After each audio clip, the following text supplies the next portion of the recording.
Assalamualaikum warahmatullahi wabarakatuh. Salam sejahtera untuk kawan baik Nur Iswan Channel. Salam menjernihkan pikiran dan menebar kebaikan.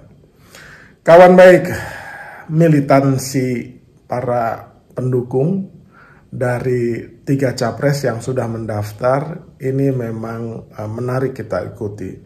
Tetapi di berbagai survei, di banyak survei, bahkan yang paling fenomenal dan populer itu adalah survei yang dilakukan oleh Litbang Kompas, menunjukkan bahwa pendukung yang paling militan dari capres-cawapres ini adalah pendukung siapa? Ya, pendukung Amin, pendukung Anies dan Caimin. Litbang Kompas menemukan fakta bahwa militansi pendukung Anies itu tertinggi dengan angka 21, sekian persen tuh. Sementara pendukungnya Prabowo itu di 18-an persen dan pendukungnya Mas Ganjar kalau tidak salah 15%. Nah, angka-angka tersebut ya menunjukkan dan membuktikan bahwa apa yang terjadi di lapangan itu memang demikian adanya. Kalau kita lihat rangkaian acara dari capres-cawapres ini, maka kerumunan atau kehadiran yang paling besar dan menggetarkan itu ya di berbagai tempat itu ya pendukungnya Anies dan Caimin. Kalau kita lihat misalkan yang terakhir itu begitu banyak masyarakat yang menyemut waktu di Makassar ketika Mas Anies dan Caimin hadir di sana di seperti panggung atau jembatan penyeberangan. Jadi ketika pakai drone itu terlihat demikian meriah dan panjang masa itu terlihat sampai ujung jarak pandang kita gitu. Nah itu kan luar biasa, dan itu kemudian disambung terus menerus di beberapa daerah di Jawa Timur, di Malang ya, ratusan emak-emak militan Anies itu juga mendeklarasikan diri itu. Kemudian kemarin di Majalengka ini adalah basisnya Kiai Haji Maman Imanul Haq atau Ajengan Maman ya, seorang kiai yang terkenal di daerah Priangan. Itu juga kemarin mengumpulkan massa dan juga ada emak-emaknya juga, itu dihadiri oleh Caimin. Itu juga luar biasa animonya. Sebelumnya itu peringatan Hari Santri Mas Anies dan Caimin itu dilakukan di pesantren API Tegal Rejo Magelang. Pesantren ini kalau kita lihat ketua DPW PKB itu Gus Yusuf Khudori. Nah itu salah satu pimpinan pondok pesantren API Tegal Rejo Magelang ini.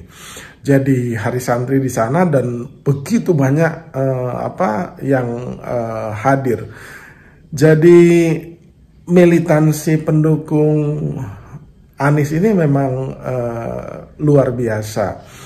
Nah kalau misalkan dari sisi partai, ya kita tidak bisa menafikan bahwa militansi kader-kader PKS misalkan dan PKB itu memang sudah teruji ya. Di setiap pemilu biasanya ya yang paling kuat bertahan sampai perhitungan suara selesai dan mengumpulkan datanya itu biasanya hanya beberapa partai itu.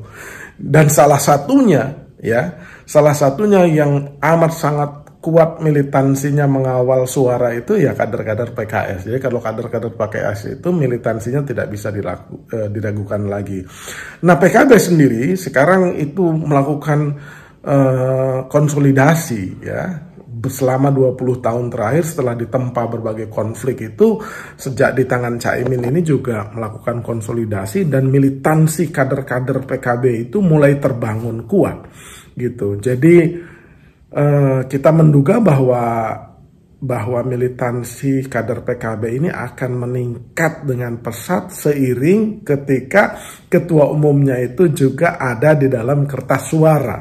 Bahkan lebih luas dari itu kader PKB dan kader-kader Nahdliyin itu sepertinya akan menggumpalkan atau menggelorakan konsolidasi besar-besaran suara Nahdliyin agar memilih Anies dan Caimin karena ada faktor Caimin di sana. Jadi besar kemungkinannya itu seperti itu. Nah, militansi kader-kader Nasdem itu terlihat tidak hanya dari para kadernya, tapi juga dari elit partainya. Ya, kenapa kita bilang militan? Karena sebagai bagian dari koalisi pemerintah, Nasdem ini dianggap nekat ya dan berani sekali keluar dari koalisi pemerintahan rezim Pak Jokowi ini gitu. Dan ingat bahwa Nasdem hingga hari ini sudah kehilangan 2 menteri ya, 2 menteri yang diduga melakukan korupsi ya. Yang pertama ini Johnny G. Plate, yang kedua Syahrul Yassin Limpo. Dan dua-dua ini adalah salah satu tokoh Nasdem. Menjadi rahasia umum, ya, seperti kata Rocky, kalau korupsinya dalam pelukan koalisi terus, itu nggak dipersoalkan. Tapi kalau yang korupsinya adalah di luar koalisi, maka menjadi masalah. Jadi kehilangan 2 menteri ini merupakan tekanan yang besar kepada Nasdem. Bahkan liputan di majalah Tempo juga dan media massa mengatakan bahwa bisnis-bisnis Pak Surya Paloh juga mulai diganjelin. Salah satunya perusahaan catering Pangansari yang mensuplai ke Freeport juga katanya sih dipotong lah, di cancel gitu. Jadi tekanan kepada Pak Surya Paloh, tekanan kepada elit Nasdem, kepada partai Nasdem itu tidak menggoyahkan posisi dan keputusan Nasdem untuk mencalonkan Mas Anies sejak Mas Anies dideklarasikan tuh tanggal, kalau tidak salah tanggal 2 atau 3 Oktober 2022 lalu gitu. Jadi ketegangan dan tekanan kepada partai Nasdem dimulai ketika pada bulan Juni 2022 Nasdem mendeklarasikan 3 nama capres, salah satunya Anies Baswedan. Kemudian 3 Oktober 2022 juga dideklarasikan, dan sejak itu tekanan kepada partai Nasdem ini luar biasa besar gitu ya. Kalau orang yang biasa-biasa aja mungkin sudah tidak tahan tuh Pak Surya Paloh ya kan. Tapi ini ya, Bang Surya ini punya mental dan pengalaman panjang ya, dengan turbulensi dan tekanan-tekanan kepada dirinya. Dan itu ya mengagumkan karena militansi Bang Surya Paloh dan Nasdem ini ketika ditekan habis-habisan ini dia tidak bergeser sesenti pun untuk membatalkan dukungannya kepada Anies Baswedan.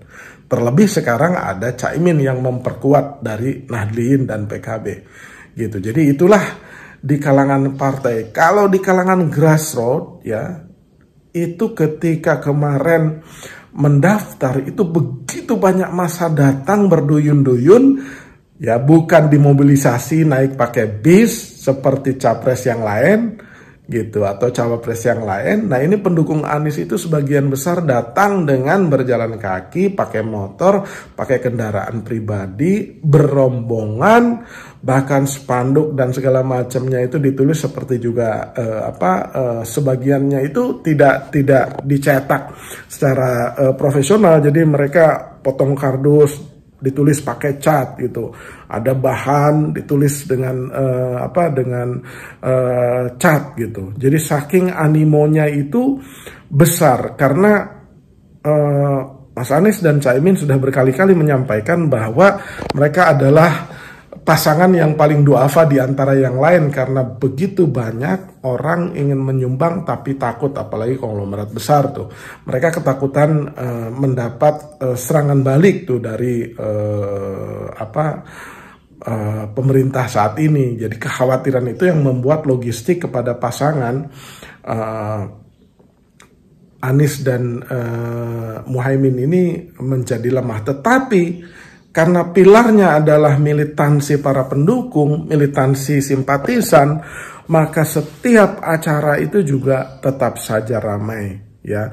Tetapi keramaian ini harus diwaspadai, karena keramaian setiap acara ini harus dimanifestasikan kepada jumlah suara yang ditusuk di TPS nanti. Gitu. Kalau cuma kerumunan tapi tidak menunjukkan bukti nyata dengan datang ke KPS dan mencoblos pasangan Anies dan Caimin, yaitu kerumunan itu menjadi tidak bermakna. Jadi salah satu penopang kekuatan pasangan Anies dan Caimin adalah militansi, simpatisan, pendukung partai politiknya. Itu yang kemudian membesarkan hati Mas Anies dan Caimin, sehingga mereka dengan sabar, santai, santun, dan penuh senyum, seperti punya adrenalin, ya, untuk terus menyapa para pendukungnya di berbagai daerah, ya. Jadi jika ini dirawat dan terus ditingkatkan untuk menjangkau seluas mungkin masyarakat, potensi kemenangan ini bisa menjadi semakin besar. Demikian kawan baik, terima kasih.